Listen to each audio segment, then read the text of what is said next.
How are you? I hope all of you are fine. आज हम करेंगे class 11th के पॉलिटिकल साइंस का फर्स्ट चैप्टर, जिसका नाम है संविधान, कॉन्स्टिट्यूशन। संविधान क्या है, क्यों इसको बनाया गया था, कैसे बनाया गया था, इसको बनाने के लिए किन कठिनाइयों का सामना करना पड़ा था, किसने संविधान को बनाया था, ये सब हम इस चैप्टर में पढ़ेंगे। तो पहले इसकी समरी थोड़ी सी बता देती हूँ मैं आपको कि इसमें है क्या क्या क्या पॉइंट इसके अंदर आएंगे। पहला है संविधान की आवश्यकता, संविधान का निर्माण किसने किया। फिर आएगा संविधान सभा की जो स्थापना थी उसकी मांग, क्रिप्स योजना, संविधान सभा, कैबिनेट मिशन तथा संविधान सभा। संविधान सभा की जो रचना हुई थी उसके दोष क्या क्या थे वो इस चैप्टर में पढ़ेंगे हम। संविधान सभा का चुनाव कैसे किया गया था, मसौदा समिति तैयार हुई थी, मसौदा समिति क्या थी, कौन इसके अध्यक्ष थे, संविधान सभा का अंतिम जो अधिवेशन हुआ था वो कब हुआ था, और लास्ट में आएगा इसका प्रस्तावना, जो इस चैप्टर का, जो संविधान का हमारा मेन इम्पोर्टेंट पार्ट है। तो शुरू करते हैं। सबसे पहले हम करेंगे संविधान होता क्या है। संविधान ऐसे नियमों तथा सिद्धांतों का समूह है जिसके अनुसार शासन के विभिन्न अंगों का संगठन किया जाता है, उसको शक्तियां प्रदान की जाती है, उनके आपसी संबंधों को नियमित किया जाता है तथा नागरिकों तथा राज्य के बीच जो संबंध है उसको स्थापित किया जाता है। बताया जाता है कि एक नागरिक और एक राज्य के बीच में क्या संबंध है, कैसे नागरिक अपनी कोई भी कुछ भी काम करता है वो राज्य के अंदर रहकर कैसे वो कर सकता है, वो सभी पावर्स राज्य को, नागरिकों को संविधान द्वारा ही दी जाती है। इन नियमों के समूह को ही हम संविधान कहते हैं, इन नियमों के समूह को ही संविधान कहा जाता है। आगे आता है आपका कैबिनेट मिशन, यानी जो संविधान सभा की का निर्माण किया गया था वो ऐसे ही नहीं किया गया था, उससे पहले कैबिनेट मिशन एक योजना तैयार की गई थी, उस मिशन ने ही संविधान सभा की मांग रखी थी। कैबिनेट मिशन योजना, इस मिशन के 3 सदस्य थे, सर स्टेफोर्ड क्रिप्स, एवी अलेक्जेंडर तथा सर पैथिक लॉरेंस।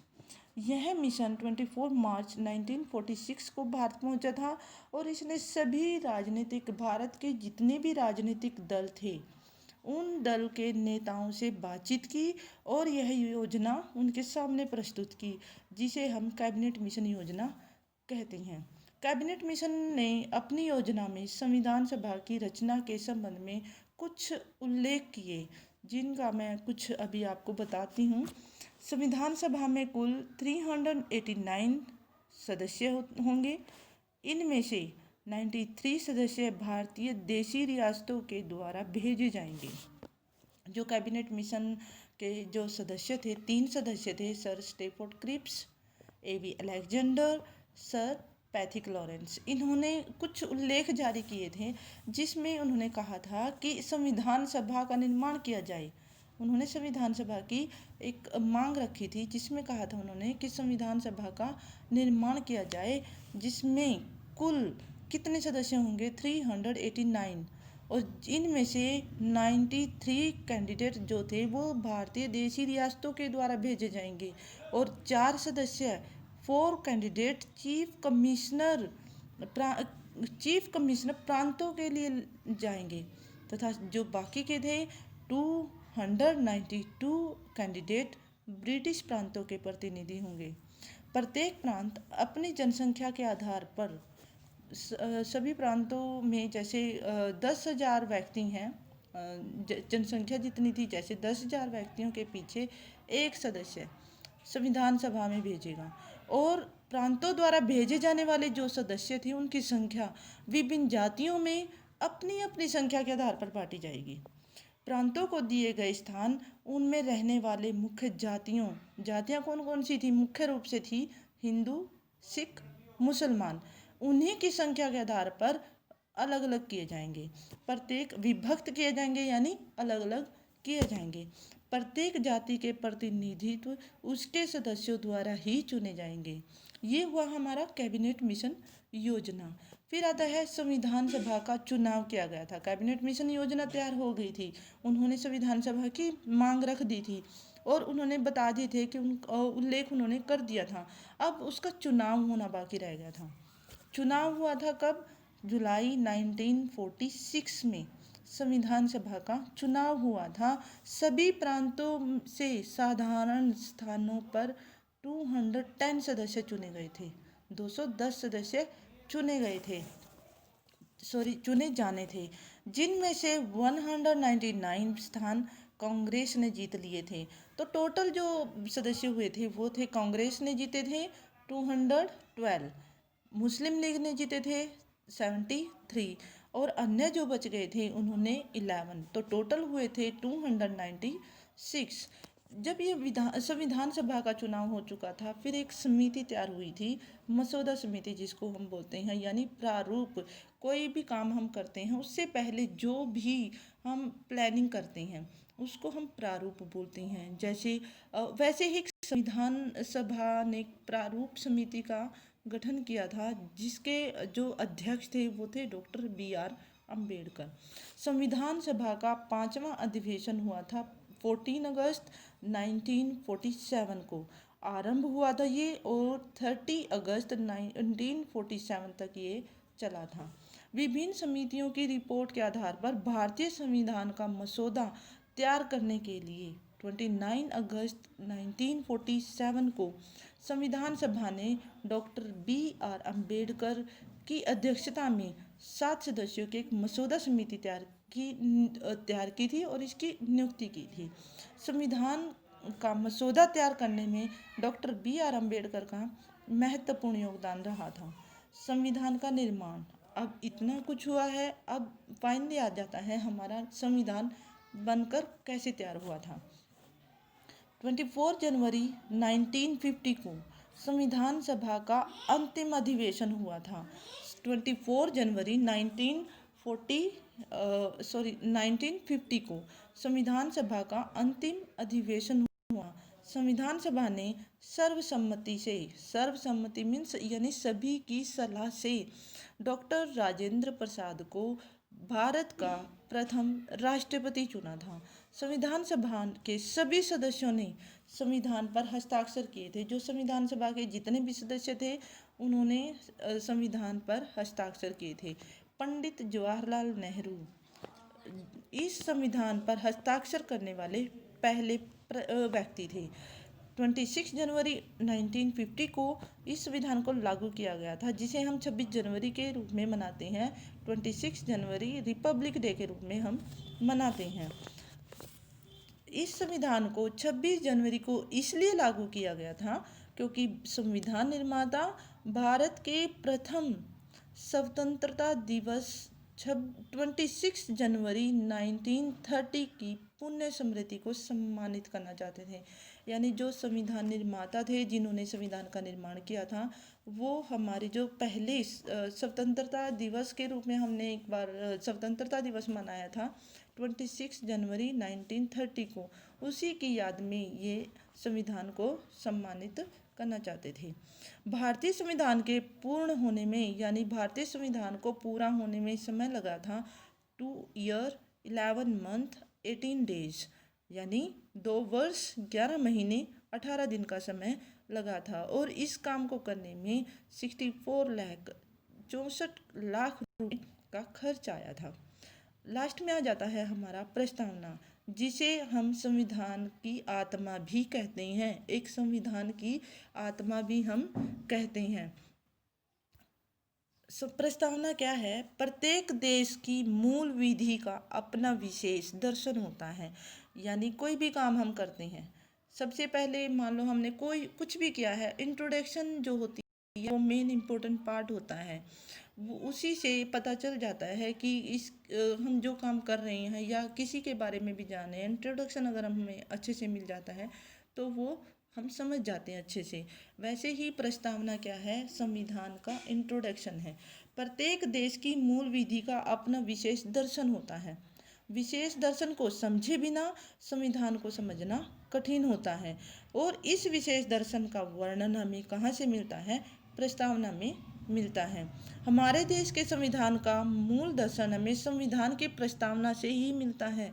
प्रस्तावना का शाब्दिक अर्थ होता है भूमिका अथवा प्रारंभिक परिचय। जो फर्स्ट इंट्रोडक्शन होती है वो होता है हमारी भूमिका यानी प्रारंभिक परिचय।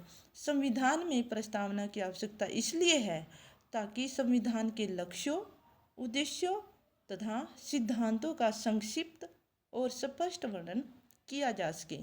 सरकार के मार्गदर्शक सिद्धांतों का वर्णन भी प्रस्तावना में ही किया जाता है। इसके अतिरिक्त संविधान का आरंभ एक प्रस्तावना से करना एक संवैधानिक प्रथा बन गई है। यानी जो हमारा संविधान है, कोई भी काम है, उसका आरंभ एक प्रस्तावना से करना एक संवैधानिक प्रथा, एक जैसी प्रथा सी बन गई है, एक व्यवहार सा हो गया है हमारा। कोई भी काम कर रहे हैं प्रस्तावना से उसको शुरू किया जाता है। अब हम करेंगे इसके क्वेश्चन आंसर। आई होप आपको अच्छे से लेसन समझ में आ गया होगा, कुछ ज़्यादा मुश्किल नहीं है। संविधान का निर्माण कैसे किया गया था, कौन इसके सदस्य थे और इसकी प्रस्तावना से आपका मतलब क्या है। अब हम करेंगे इसी चैप्टर के टू क्वेश्चन लॉन्ग क्वेश्चन करेंगे हम। इन टू क्वेश्चन में ही आप शॉर्ट क्वेश्चन अच्छे से कर पाओगे, क्योंकि इन्हीं टू क्वेश्चन में अच्छे से एक्सप्लेन किया गया है संविधान को, प्रस्तावना को, हमारे मूल अधिकारों को। क्वेश्चन है, उन परिस्थितियों का वर्णन करो जिसमें कि संविधान सभा बनी। जैसा कि क्वेश्चन से ही पता चल गया है कि क्वेश्चन का आंसर क्या होगा। जो भी हमने अभी पढ़ा है वो सेम आपका इस क्वेश्चन में दिया गया है। भारतीय संविधान, आंसर है आपका भारतीय संविधान एक संविधान सभा ने बनाया है। जैसा कि पहले मैं एक्सप्लेन कर चुकी हूँ कि संविधान सभा कैसे बनाई गई थी। कैबिनेट मिशन द्वारा संविधान सभा का निर्माण किया गया था, फिर एक मसौदा तैयार किया गया था, फिर उनके सदस्य नियुक्त किए गए थे, चुनाव किए गए थे और फिर आपका संविधान बन के तैयार हुआ था। तो भारतीय संविधान एक संविधान सभा द्वारा बनाया गया था। राष्ट्रीय आंदोलन के समय भारतीयों की एक महत्वपूर्ण मांग रही थी कि भारत के संविधान का निर्माण ब्रिटिश संसद द्वारा नहीं किया जाएगा, बल्कि भारतीयों के प्रतिनिधियों द्वारा ही किया जाएगा। जब स्वतंत्रता का समय था, राष्ट्रीय आंदोलन जब चल रहा था, तो भारतीयों की एक ही मांग थी कि जब हम आज़ाद होंगे, हमारा जब संविधान बनेगा, तब हमारा संविधान ब्रिटिश संसद द्वारा नहीं बनेगा, भारतीयों के जो प्रतिनिधित्व होंगे उनके द्वारा ही भारतीय संविधान का निर्माण किया जाना चाहिए। महात्मा गांधी ने 1922 में संविधान सभा की मांग की थी। महात्मा गांधी भी संविधान सभा की मांग करते थे, जब उन्होंने यह कहा था कि स्वराज्य का अर्थ है जनप्रतिनिधियों द्वारा निर्मित एक ऐसा संविधान जो जनता की आवश्यकताओं और आकांक्षाओं के अनुकूल हो। कांग्रेस ने 1934 में संविधान सभा की मांग की। 1936 में पंडित जवाहरलाल नेहरू ने संविधान सभा का समर्थन किया था।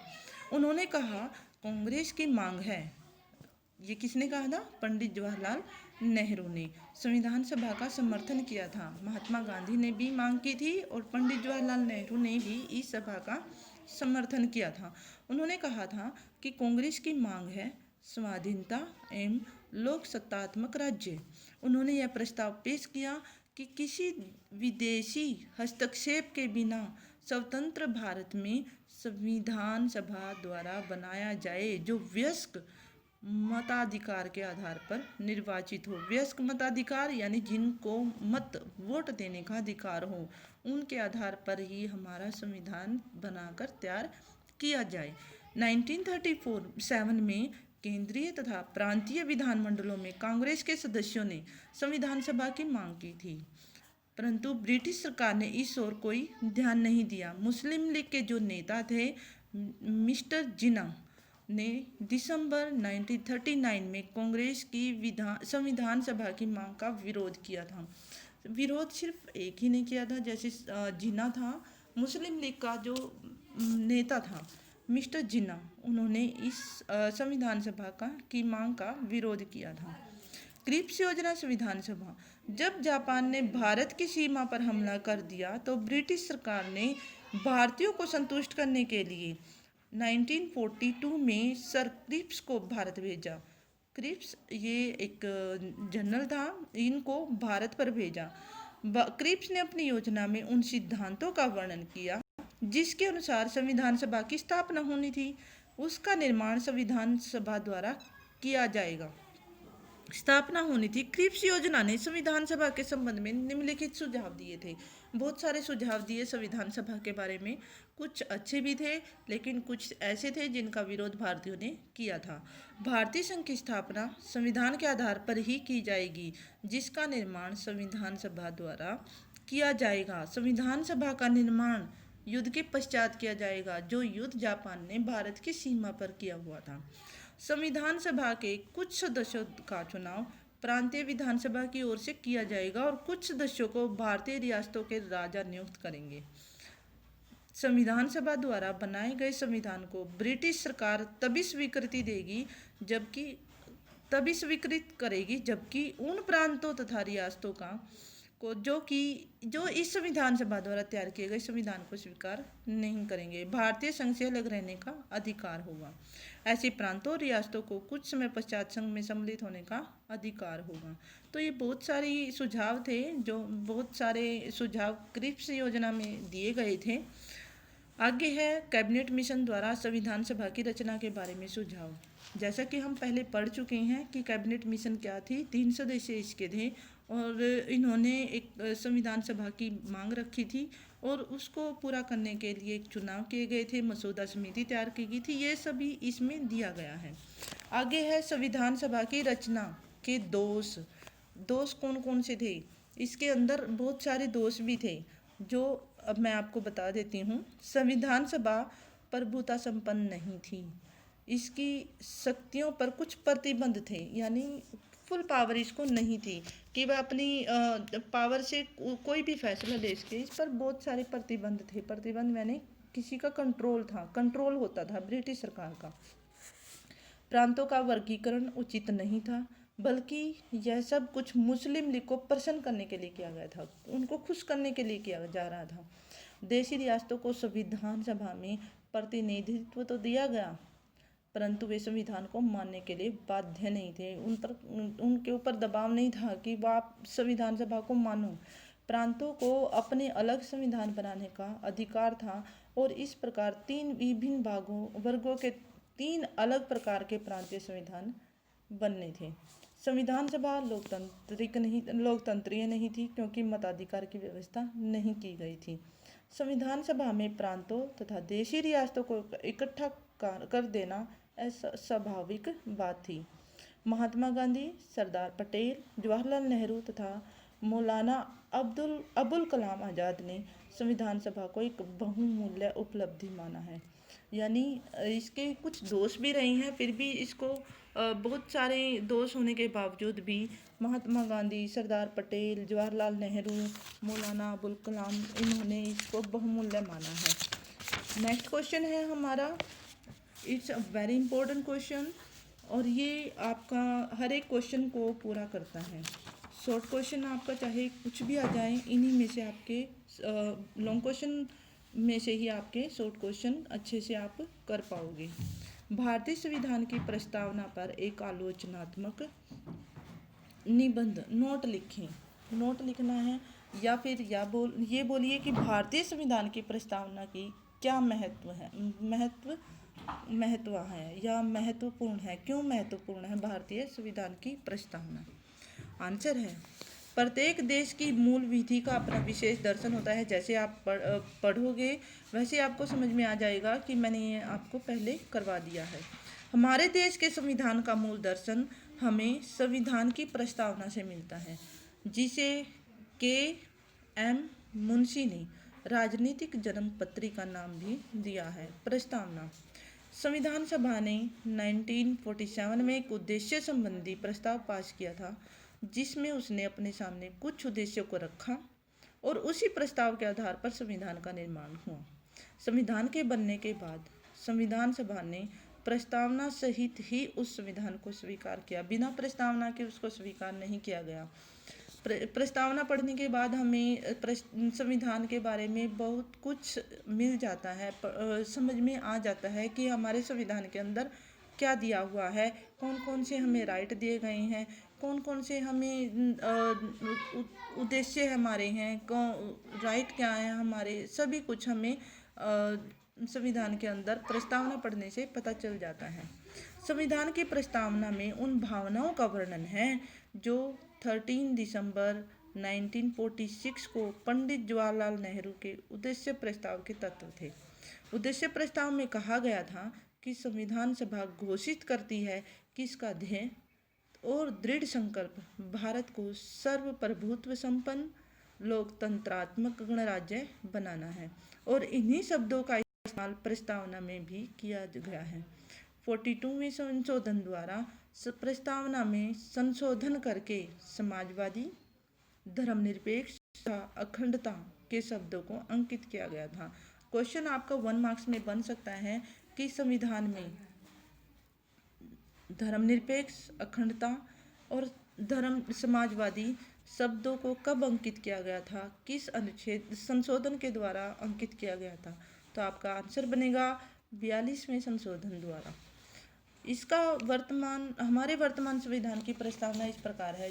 कभी भी आप कोई भी बुक लोगे उसमें आपको सबसे पहले प्रस्तावना मिलती है, और वो कैसे स्टार्ट होती है? हम भारत के लोग।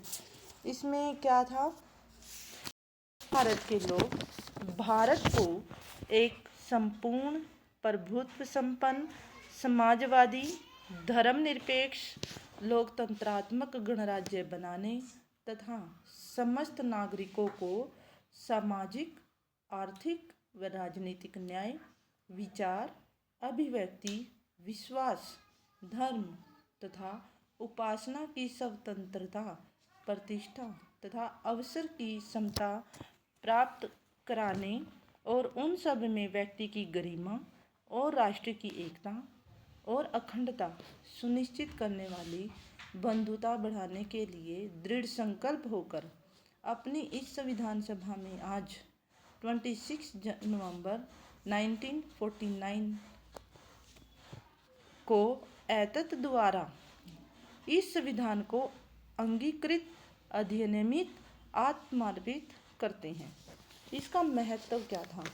संविधान की प्रस्तावना बहुत ही महत्वपूर्ण दस्तावेज है जो संविधान के मूल उद्देश्यों, विचारधाराओं तथा सरकार के उत्तरदायित्वों पर प्रकाश डालती है।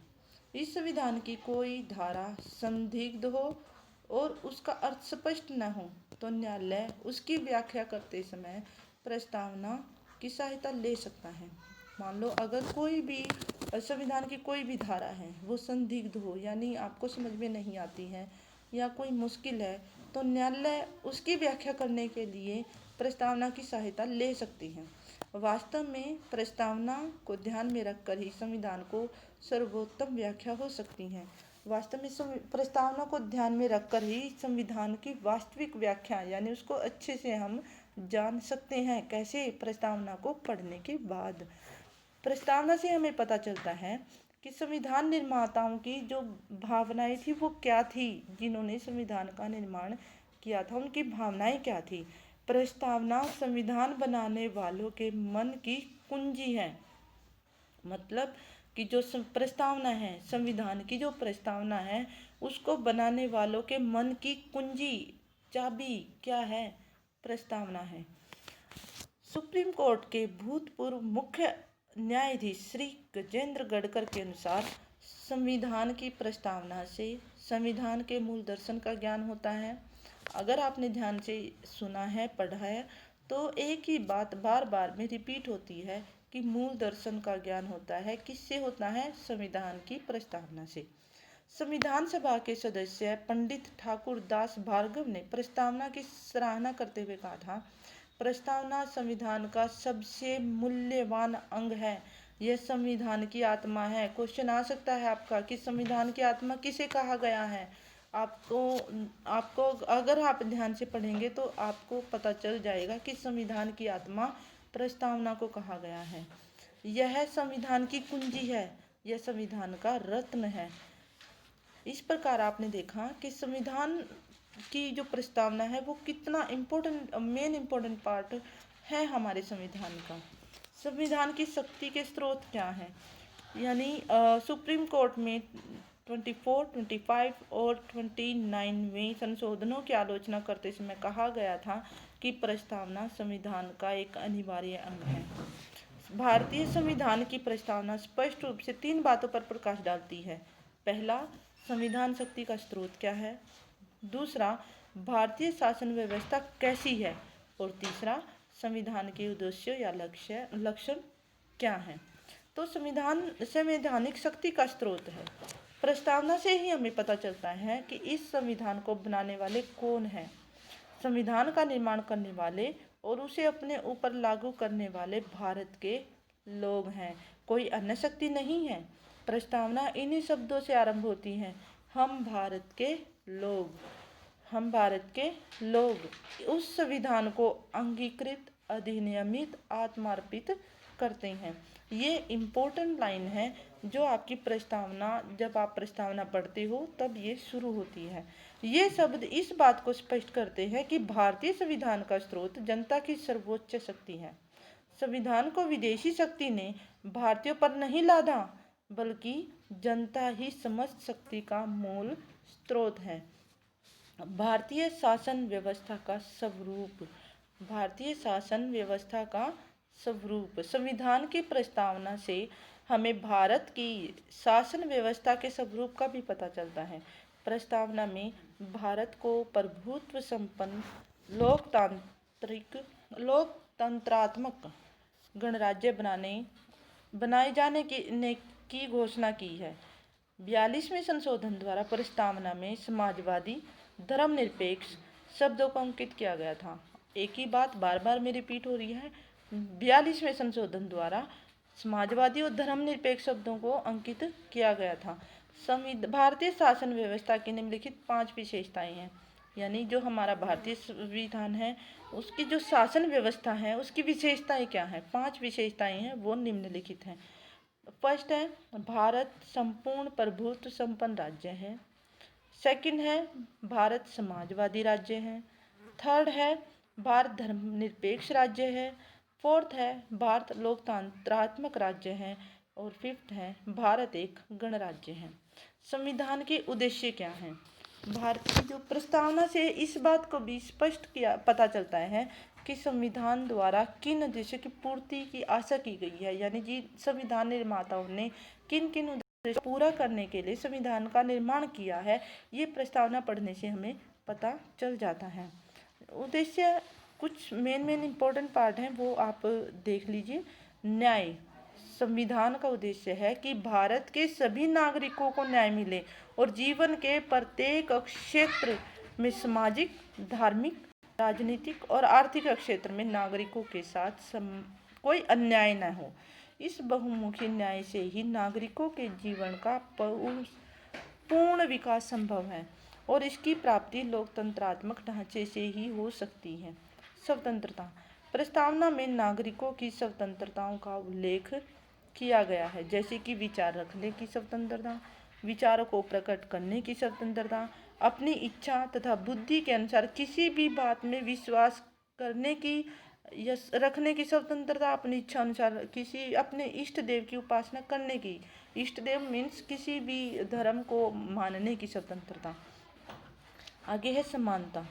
समानता। प्रस्तावना में नागरिकों को प्रतिष्ठा और अवसर की समानता प्रदान की गई है।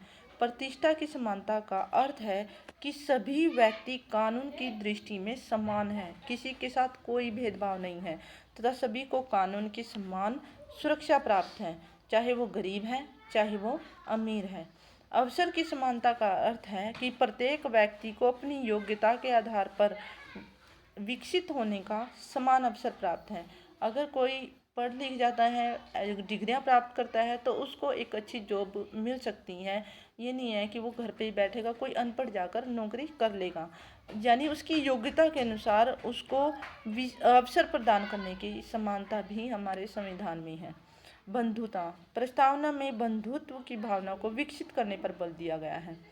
प्रस्तावना में व्यक्ति के गौरव को बनाए रखने की घोषणा की गई है। और लास्ट है हमारा, संविधान का उद्देश्य राष्ट्र की एकता तथा अखंडता को बनाए रखना है। ये था हमारा फर्स्ट चैप्टर, संविधान कैसे बनाया, किसने बनाया, इसकी क्या क्या इसको बनाने में कठिनाइयाँ आई, इसकी प्रस्तावना क्या है, ये सब हमने इस चैप्टर में किया। 2 क्वेश्चन किए हैं। आई होप आपको अच्छे से समझ में आ गया होगा। आशा करती हूँ कि आप सब इसको अच्छे से सुनेंगे और अच्छे से समझेंगे। Thank you. Have a nice day.